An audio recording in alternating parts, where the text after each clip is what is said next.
ضمن مهرجان فعاليات القرين 21 وفي جمعية السدو. يسر جمعية السدو أن تقدم محاضرة بعنوان فن المشاركة، أي كيفية جذب المجتمع نحو العمل الاجتماعي. بعد ذلك سوف يلحقها ورشة عمل للفنانة والخبيرة ليسلسي.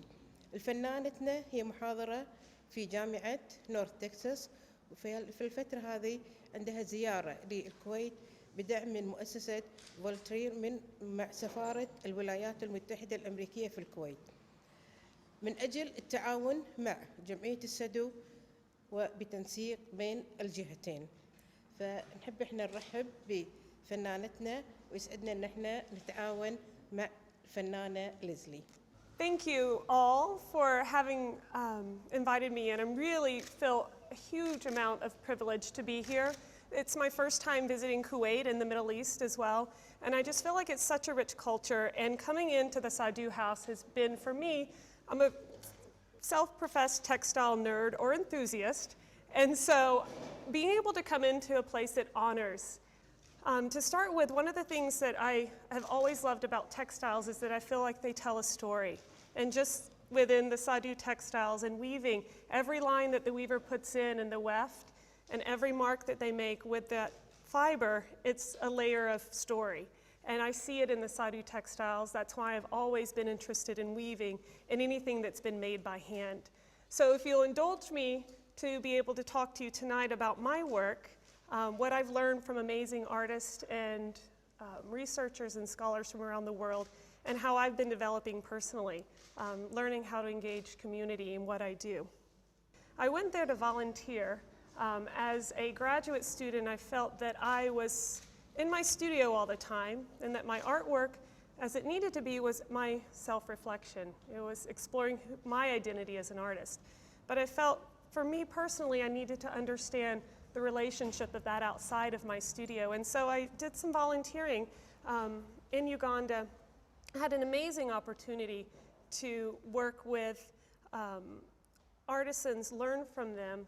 And one of them was Nakanwaji Mary. And I remember distinctly one day having the opportunity to sit and learn how she worked and made these coiled baskets, these everyday functional handmade objects.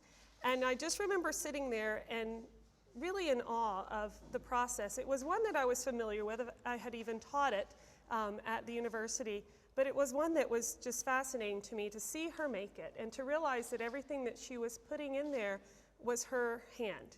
What if I change someone's perspective on something that's handmade, that they use it functionally?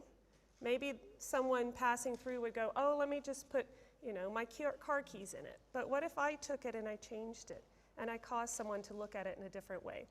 So while I was in Uganda in 2006, I decided to commission 3 local women to make baskets for me. And I had told them each, out of raffia, I would love it plain. And I wanted it this big, so I showed them, about this big. And what I ended up getting back, as you can see, was this variety of baskets.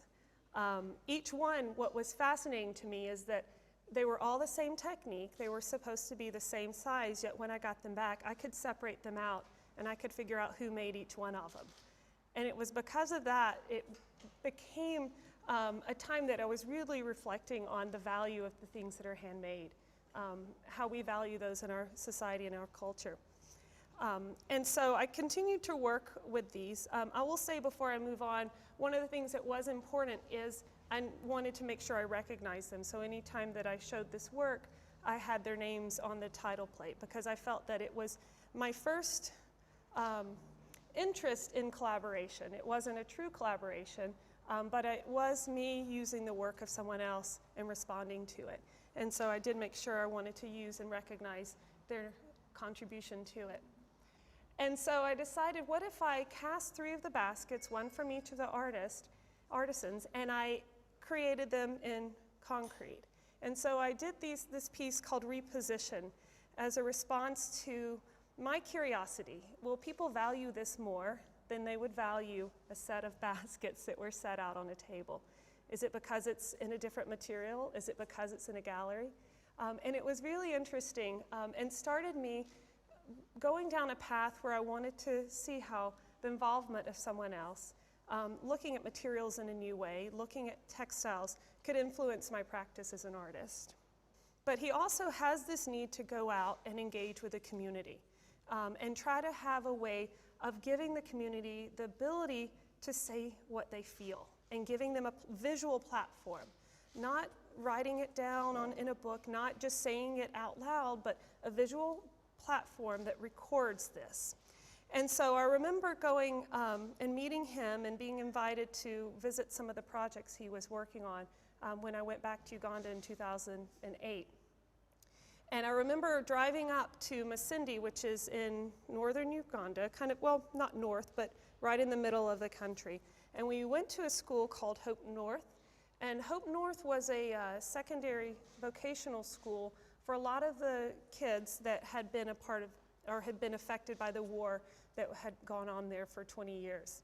And so it was a really amazing school. And then I remember driving up and seeing groups of these students around this mural, and they were all painting it, and they were all actively working on this work. And what it is it's a way that Fred has learned and has developed to engage with the community, and it's called his version of talking murals. And so he works with the community to find what they want to talk about. What is an issue? What is something that they feel is important? And so that becomes this title, or this beginning. And for this one, it's called Hope and Triumph. And then he invites everyone to come in. And now I will say that it is text-based, so you might have questions on what kind of art is this if you're just using letters. Is it signage? But Fred uses text because that's the most accessible. So when you're working with groups that haven't been trained in art at all, they've not been trained to look at art as a visual vocabulary, then this was their way and their closest way of getting them to contribute. And what he does to structure the talking murals is that he has them all interlinked. So any word that you put up can't stand alone, but it has to be linked in with someone else's.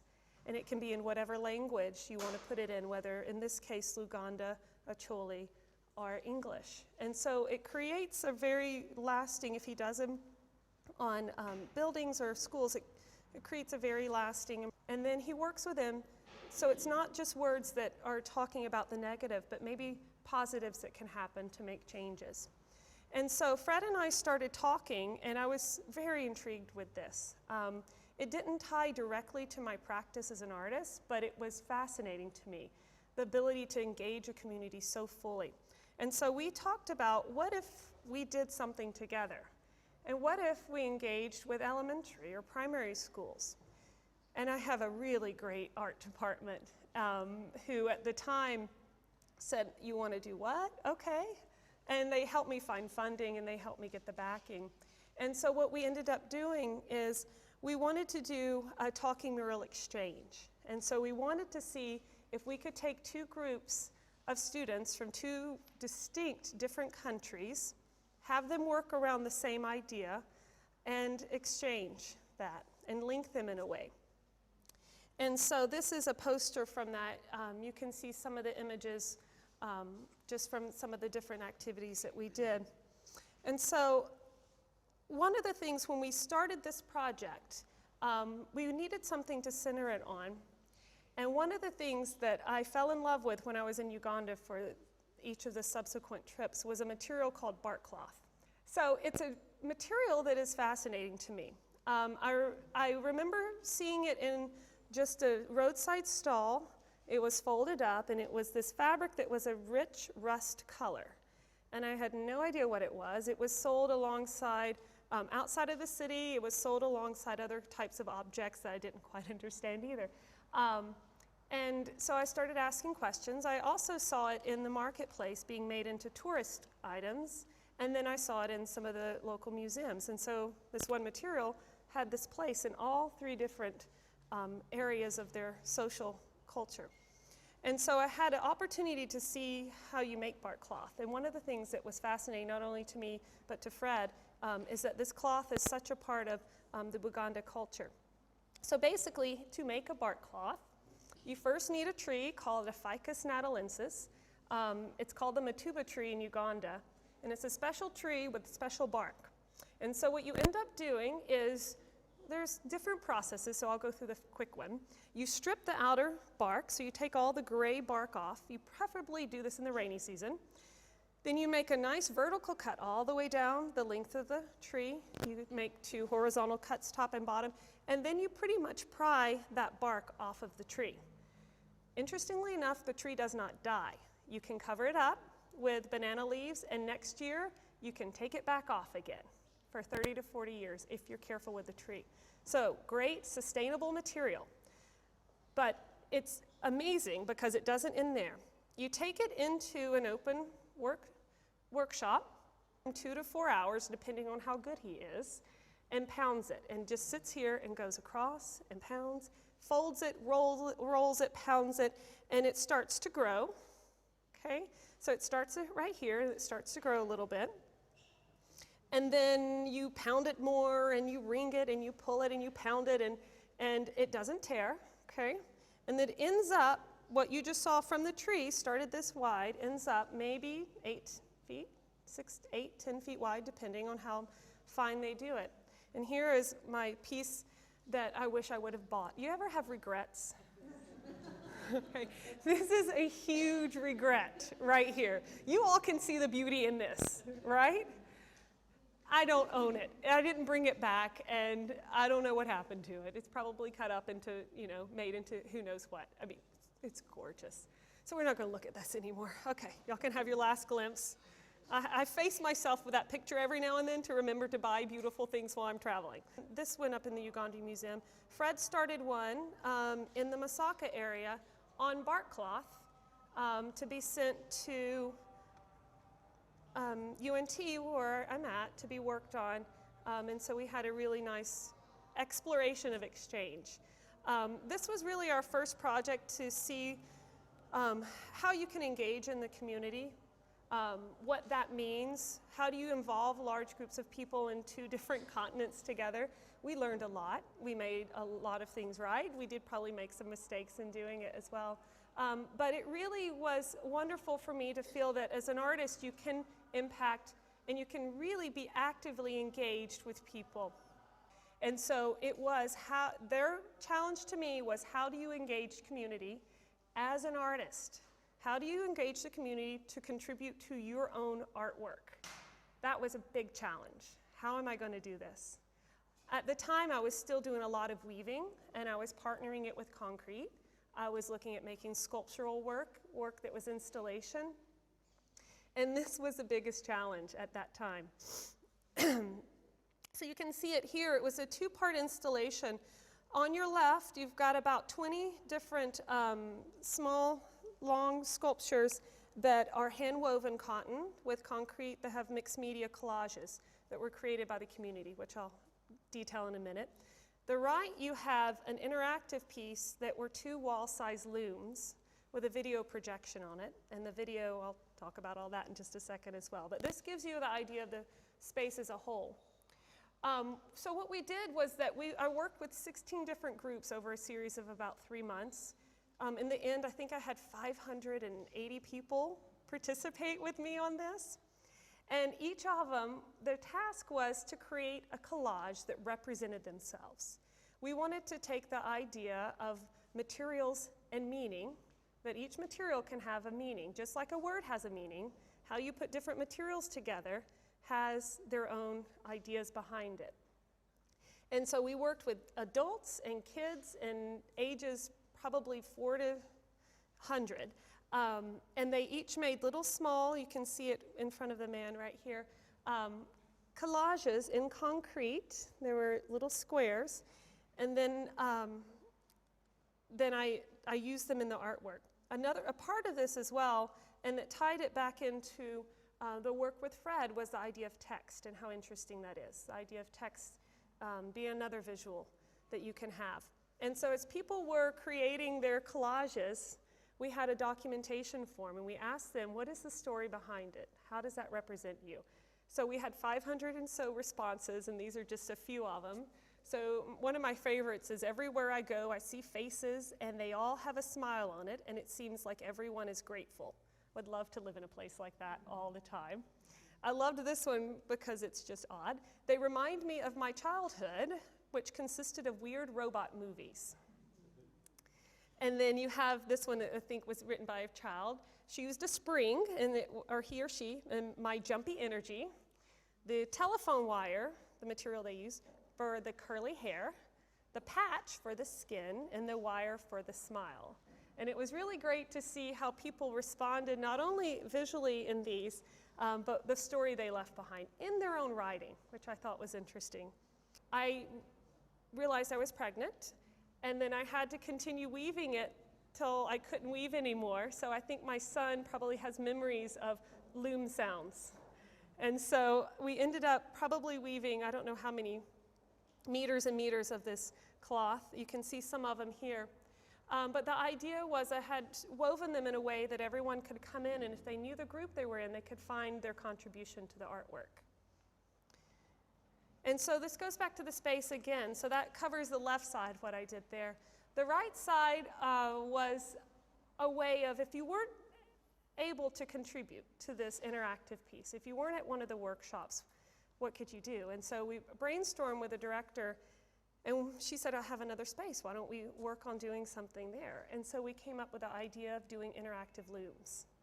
Because of my love of textiles and weaving, we decided to take an existing wall and structure it so that it could become a loom. It could hold a warp. And a warp are the tight fibers, and then the weft goes through. And so we took thick rope, and we created these walls.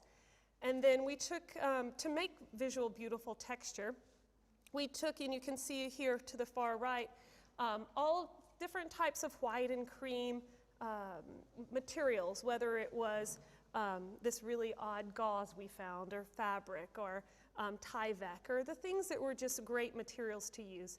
And then we invited people to come in and weave. And you can see this would anywhere, again, anyone that came into this space, adult and children, could weave. And then we also did a smaller scale version of the mural exchange. And you can see on the bottom, the students, several students were selected from a group of schools that we worked with in Uganda. And they partnered with a school in Plano, Texas, called Razor Elementary. So one of the art teachers that was in Uganda, that was her classroom. And so she was able to bring the mural back to that directly. But the thing that was really interesting, oh, here's an image of the classroom. I wasn't able to show the faces of the kids from the States. That's law. So they're their hands working on the mural. One of the things that was intriguing to me was always been the story of bark cloth. That you have one material that can exist and has such a great history and a presence, and yet it exists in contemporary culture, and it's being used by artists across the world, artists in Kampala. And so we decided to do a traveling exhibition so that the makers of bark cloth could meet the artists in Kampala who are using the bark cloth, the contemporary artists who are turning into amazing artworks in the museum, amazing artworks that are shown in galleries. So this is our gallery. It was outside. It's a little, it's not the white wall gallery we're used to, but it worked. And so we had visiting artists that came in. We were able to show some of the work on bark cloth that was from Europe. Ivan Yakuzi in the back, he's the tall man on the right. He had his artworks there. Vinny Nakazibwe did as well. And it was really great to look as an artist. I've always said I've never do research because I'm not trained that way. So I always like to look at things as an artist and how you can tell a story with it.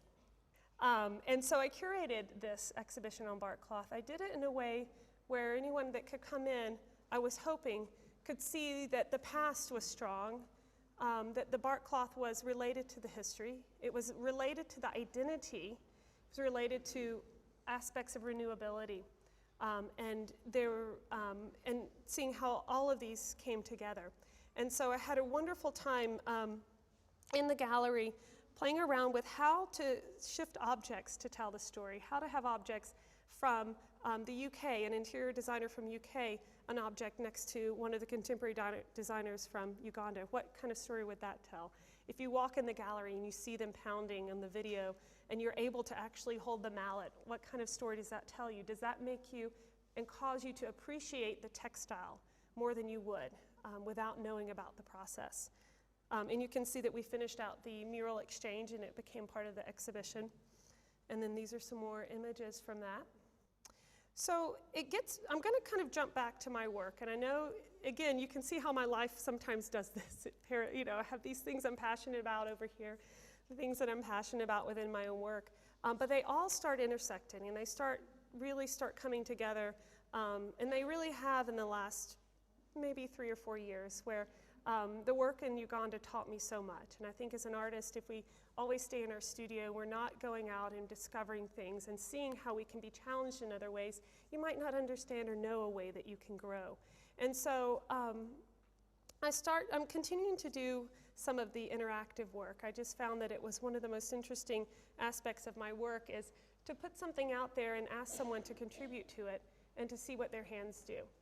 So this piece is called Bond Hill Loss, and it's a series of 3 circular looms. So you can see the concrete pieces at top and bottom. They hold an aluminum bar, and then there's warp thread that goes around it kind of like this. And so you're able to weave and move it and weave and move it. And the concept behind the piece was I was very curious about what people would write. If you gave them a chance to weave and you gave them a chance to write something out and to share an experience, would they do it and what would they say and how would they weave it in?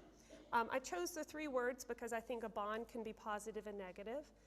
Heal can be positive or negative, and loss can be positive or negative. And I was curious about which loom they would choose to weave on and what they would choose to weave.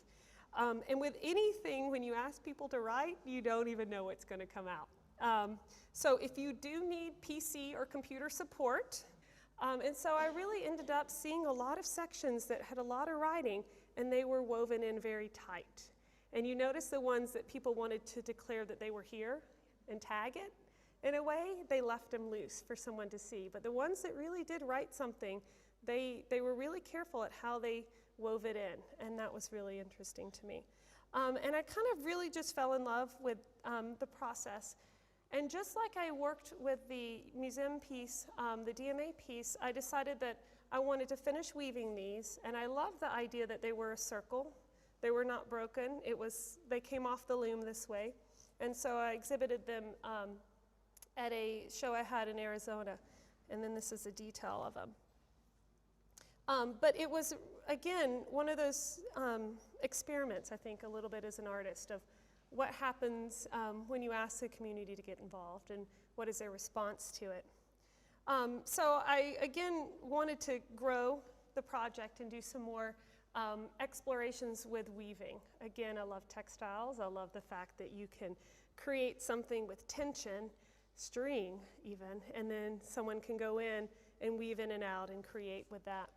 I had an opportunity to have a show in Prescott, Arizona, and they had a beautiful gallery space that was an old railroad building and had big beams inside. And I decided that I wanted to do a site-specific installation. But more than that, I wanted to do a weaving that didn't just go and wasn't just installed with one community, with one group of people that could respond, but I wanted to do a piece that could be taken apart and reinstalled so that I could move from one community to the other. And so this piece is called TBD, and that stands for to be determined. I used in it, I had a lot of thought that I wanted to give to the form of the loom that I was making, and each of the weft and each of the parts that I was giving them to be able to weave in. I wanted to treat each one with delicacy and with interest and with beauty. So I did some natural dyes with this, cinnamon avocado with a little bit of iron. And so here's another shot of it. So these are the wefts. So each person would take one of the bundles down, unwrap the wire that was around it, and it was your weft that you could go in and out. I also asked each person to title the piece as well. I was really curious about what they saw in the form and what that meant to them. And so you can see here some of the people weaving wherever they wanted to, even though it had instructions. This is one of the interesting things about working in community. You ask someone to weave between the black parts, and then they go weave wherever they want to. But that's a part of the process of working in the community. So I ended up taking this piece back to Dallas, and installed it at a event space that was called Build a Better Block. And I had another group of people come in and weave and add to what the group in Arizona had started. So here are a couple images from that. Here's a detail of the weft bundles that we did. And the loom just started progressing and filling up as it goes. I've installed it 3 times, and I still have it in my studio. And I'd like to install it a time or 2 again to see how it grows. So this was really fascinating to me, this whole process, engaging with the community. And it really taught me that, what I was learning from Fred and what I was learning in Uganda could really deeply impact me. It could influence my practice. It could make it move in directions I didn't expect it would. I talked about with other artists that had children, we were curious if we were feeling this way and we were exploring what this relationship to our children meant to our work. I wonder if there are other artists out there like us. And so we decided that we wanted to launch a project in an online platform, and we called it the Mother Load. And you can take that however you will. It's a little bit of a play on words for us. And so you can see that, simply stated enough that we're engaging with artists from across the globe to facilitate a platform to collaborate on the topic of motherhood and art. We're connecting by collecting fingerprints from artists and their children to put those in, create those into an artwork. So you can see in the image here, we send artists a packet. It has a copper plate that's been perfectly polished by my colleague, Natalie Masaleo. She's the collaborator on this project with me. We send it to them. We ask them to print the plate with their fingerprint and their children's, and then they send it back to us. And the great thing about copper is that if you ever touch it, it oxidizes, and it starts turning brown with the oils from your hand. And so hopefully by the time we get it back, you can see the mark that they've left. We're also recording what they want to say on the website. So if you ever do go to the website, you can look under conversations, and it will show you what any of the artists that have contributed have written. And we have over 90 artists from about 10 different countries so far that have contributed to the piece that we're doing. I'm really excited because right now I brought the wrong computer, and on it is my image of the entire exhibition. But thankfully, we were invited back to the Dallas Museum of Art to install the piece. So what was a project and a collection for us as artists turned into an exhibition and an artwork. And so we have exhibited, it opened in September, and we wanted to exhibit the fingerprints from the artists. We wanted to show that mark of identity. We also wanted to make sure that they weren't anonymous. So on the back of each plate, we created a special QR code that went for each artist. And if you have your smartphone in the gallery, you go up, you can scan the QR code, and you can find out who that artist is. And you can go through their website or whatever online platform. But of course, for Natalie and I, this wasn't enough, and we were in the interactive space in the museum. So we decided that if we're having an exhibition about art and mothers, why would anybody care if they're not an artist and they're not a mother? So we were really looking at how to engage in a conversation about nurturing parts of your life, whether you're nurturing and giving to yourself or you're giving to others. And so we created a scale. We called it a sculptural scale, where we had a question posed to the community, anyone that came in. In your life right now, what do you nurture and why?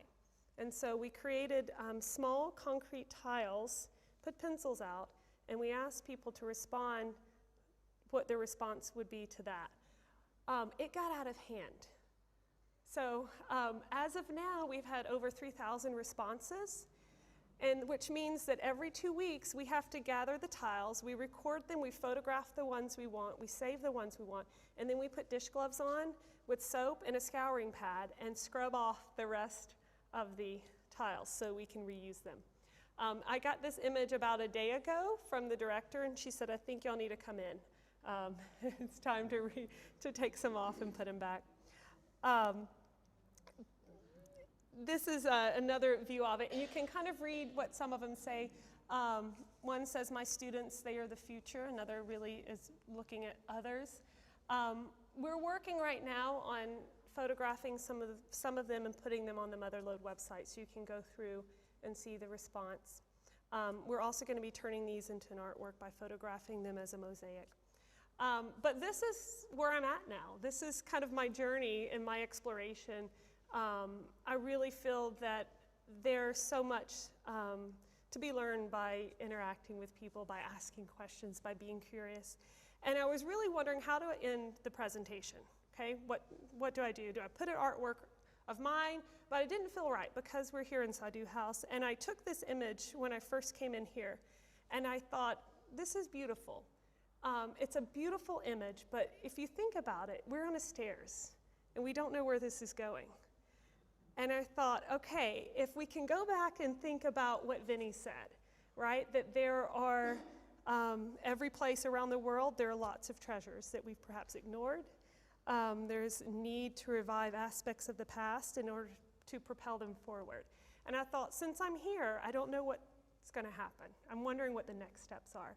But I think that it was just a perfect image to end on. So I want to thank you guys for letting me come and share. And thank you for letting me be a part of this Kuwaiti arts culture. It's really exciting. So thank you.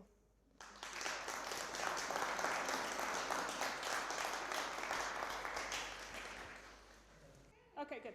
She was great because I was visiting and she organized an entire dinner at her house and said, okay, Leslie, who do you know that's working in bark cloth? And so we had the most amazing dinner at your house with everyone from a Danish designer named Renee Malcour to Vinny, who was working at McCary, to Fred, to some of the younger designers. It was just, and some of the fashion designers, it was the best, and everyone's talking and engaging, and people that had never met were meeting finally.